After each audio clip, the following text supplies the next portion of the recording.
Hello, I hope you're having a fantastic day. Today we are going to do a little recap from lesson 5.6, adding decimals. We're going to do these first two problems together just as a little review. Remember, when we add, we always line up our decimals. We're going to start from our right to our left, just like we would add normally. First, we're going to add, we have 4 decimal 57 hundredths plus 3 decimal 92 hundredths. First, we're going to add our hundredths column. 9 plus 2 gives me 7 plus 2 gives me 9. 5 plus 9 gives me 14. Put my 4 below. Carry my 1 to my ones column. Now remember, I have a decimal here. I always add it, bring it down. 4 plus 3 is 7, plus 1 more is 8. Fantastic. Let's look at number 2. I have 6 decimal 3 hundredths plus 0 decimal 91 hundredths. Let's start in the hundredths column. I have 3 plus 1 gives me 4. 0 plus 9 gives me 9. Oh, I have a decimal, so I need to bring it down. 6 plus 0 gives me 6. Nice job. So I have 6 decimal 94 hundredths as my answer. I love it.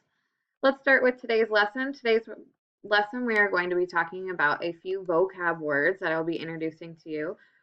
Commutative property and associative property. We have talked about these before with multiplication last year and division. We've also talked about them with adding and subtraction. Today we're going to talk about it with addition. Again, just as a little review. So first I would like to go over our vocab words and then we will look at our example. It says the commutative property of addition states that the order in which a number does not change the sum. So no matter what order your numbers are in, it does not change the answer. Associative property states that the way in which numbers are grouped does not change them. So if I have two numbers that are being added together, it does not matter what number comes first or what number comes last. They will still have the same answer, okay? So let's look at example 1. It says Elijah recorded the number of different movies he watched last month. He used properties of addition to mentally find the total number of movies. So today we're going to be working on grouping sets of numbers together to add them mentally. Let's look at our table. It says movie genre and number of movies watched. We have comedy, 5 people watch, action, 27, and drama, 15. So what we need to do is we need to add them mentally. Let's see if we can do this. So we need to add 5 plus 27 plus 15. Let's come down here. When you are doing this, what you want to do is find the easiest way to add so that you can add in your head. Doing sets of 10 really helps because then you can simply add in your head. So let's look at this. We have 5 plus 27 plus 15 equals. We're going to put the 5 and the 15 together because that is a set of 10 and that will help us add easier in our minds. So we can't forget the 27. We're going to bring down our 5 and our 15. And then we are going to add. When they're in parentheses, remember, please excuse my dear Aunt Sally, we are going to use parentheses first.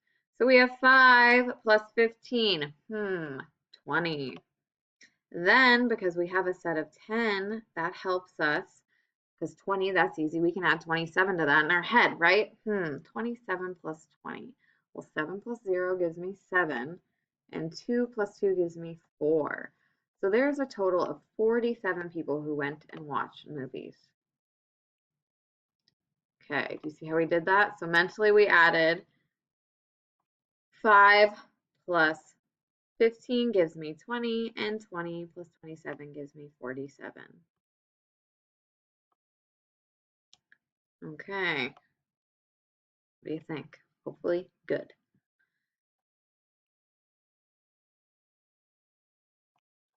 Let's look at another example. Example 2, use the properties to find, so we use whole numbers, now we have decimals. We can do this though. Use properties to find 1 decimal 8 tenths plus 2 decimal 6 tenths plus 0 mentally.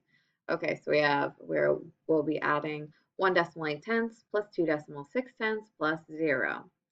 Okay, let's figure this out. So first, we can separate. We're going to separate these so we can add them in our head better. So I'm going to separate this number. I have 1 and 8 tenths. So that is 1 whole and 8 tenths.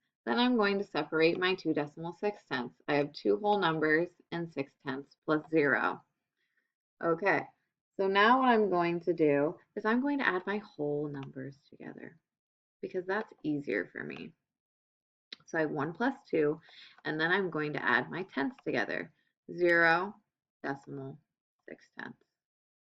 Okay, so 1 plus 2, bringing it down again.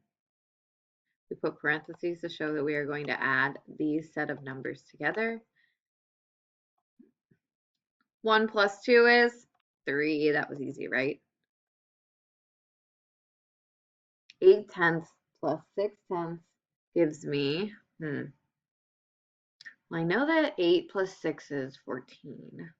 So I think that's going to give me one whole number. I'll put the decimal in the middle and 4/10. Okay, so you have to think in your head. You can set it up. If you need to set it up, that's fine. You can set it up too. So I have 8/10 plus 6/10. 8 plus 6 is 14, just like Mrs. Bliley said. We're going to put a 4 on the bottom and carry our 1.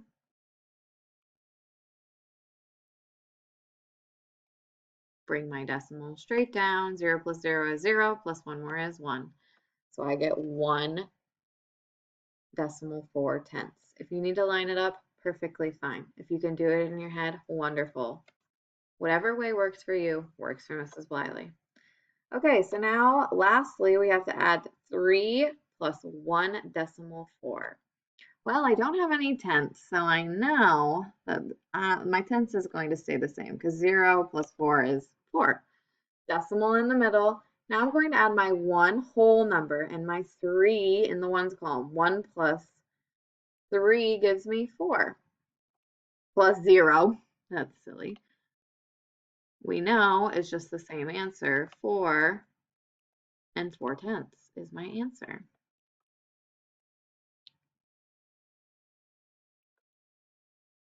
All right, let's go to number 1, guided practice. It says use properties of addition to find each sum mentally. Show your steps and identify the properties that you've used. Okay, so our problem is 9 plus 27 plus 1 equals what?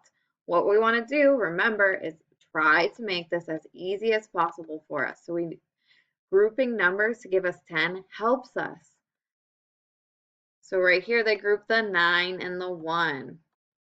We have 27. They're putting these numbers in parentheses to show that we will be adding them together, and we are bringing down the 27. 27 plus 9 plus 1. 27 plus 9 plus 1 gives me 10.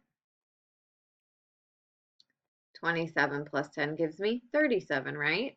So whatever you can find to make this easier for you is what you are going to do, because we're doing it in our head. So if you can find 2 numbers that equal 10 or a set of 10, that is going to be your best bet to make it easier for you to multiply, or excuse me, to add in your head. Let's try number 2. It says identify the properties that are used to find each sum. We have 69 plus 22 equals, oh, okay, so this is good. What they are doing is they are using commutative property. What they want you to do is they want you to identify what property we're using. So this one we are using commutative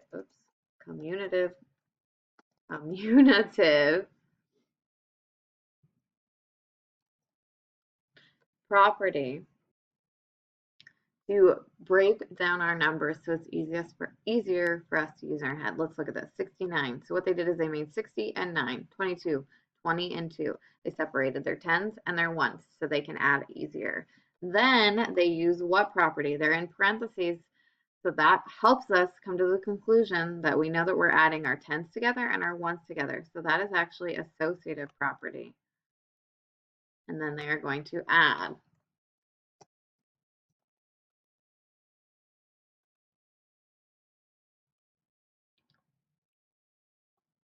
So for today, I'm going to give you,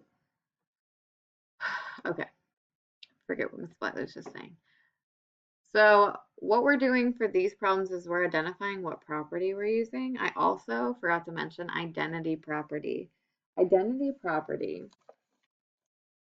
of addition states that the sum of any number equals and 0 equals that number. So when we are adding by 0, we know that our answer is going to be whatever the other number is, because if we have 12 and we add 0 to it, the answer is 12, correct? Because we're not adding anything to it.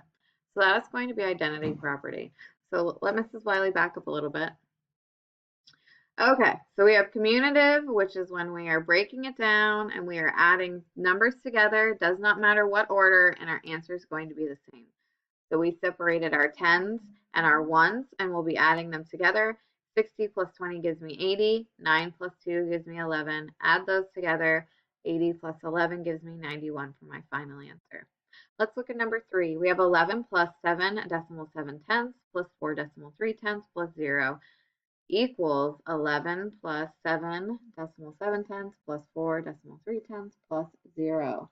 So if we look at number 3, we can tell sometimes when they use, see how they're only, okay, sometimes when they use parentheses and when they're only adding two numbers together, that's kind of a dead giveaway that it is associative property, so just keep that in mind. And then Mrs. Bliley also just explained, if we look, they are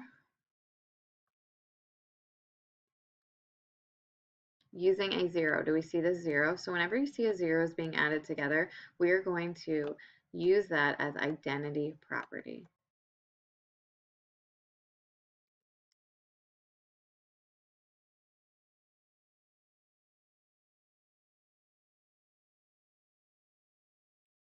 Okay. I would like you to try 5 and 6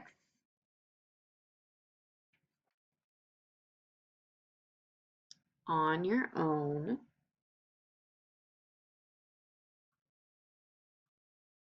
And try 6, okay, 5, 4, 5, 6, and 7. I would like you to try on your own, and 8. So 4 through 8, 5 problems for today. All right, have a great day. I will leave that in the comments so you know exactly which ones to do, because Mrs. Blythe was a little undecided about it. But I hope you have a great day, and I hope to see you soon.